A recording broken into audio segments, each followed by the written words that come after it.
Okay, so here is the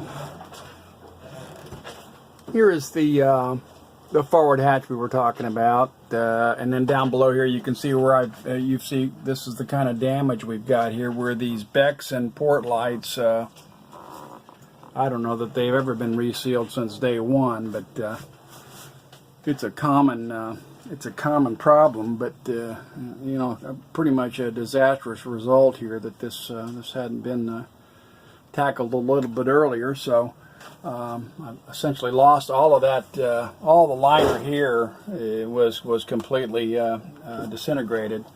I don't know what you get in there with. Well, probably not. But suffice to say, up in here, this is the hull deck joint area where the two the deck and the hull are stuck together. Chain plates, obviously, and as you look at it a little bit deeper, you can see where this has come down and leaked and completely rotted away. And the really nice thing about this boat is, gosh, it's a 1/4-inch plywood trim and everything like that. It's all put together, like I said, like a tank. But even a tank doesn't do well with water in it. Okay, so what happened here on this was,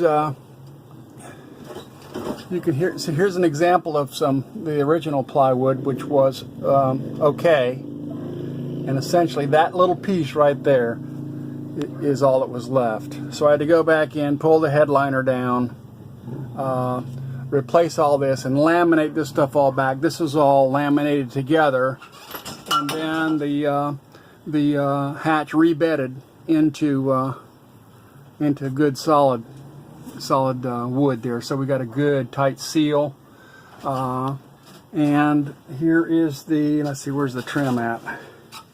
The trim piece, which was essentially completely black, that has not been put back in yet, but you can see essentially it's still got a little bit of cleanup to do because it's still terribly discolored from all of the moisture and stuff that was in here.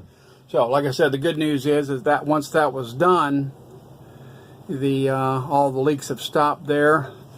I went back in under this vinyl is all new 1/4-inch plywood in the overhead. I'm going to go back with in here, instead of the wood, which makes this whole thing really dark, I'm going to go back with, on one of my previous boats, we went back with, and don't laugh, this is funny, I call it bath board. It's got the shiny white finish on one side, and it's kind of a fiberboard on the other. Once the leaks are all stopped, we should be safe to go back with that. So then this would all be white, and that should really set off the cabin a little bit better and make the upholstery and all that stuff pop. So anyway, let me finish this. Oh, wait a minute. Let me finish up over here. Show you where the damage is down below. It's pretty bad.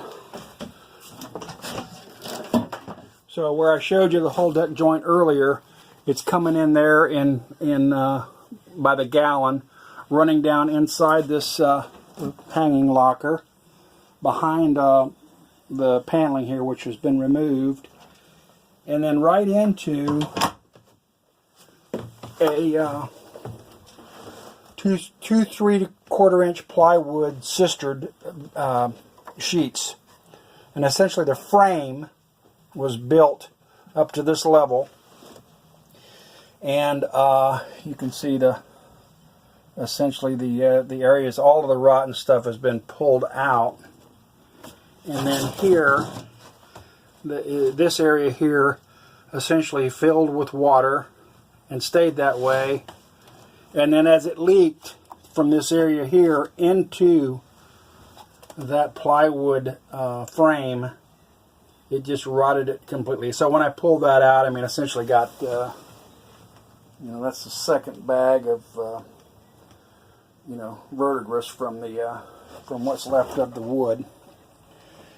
So anyway, that's kind of the damage, the major damage inside the boat that we'll be tackling as soon as the leaks are stopped. So let me go back up top side and show you what we've done with the rub rail, and then that'll be it for this segment.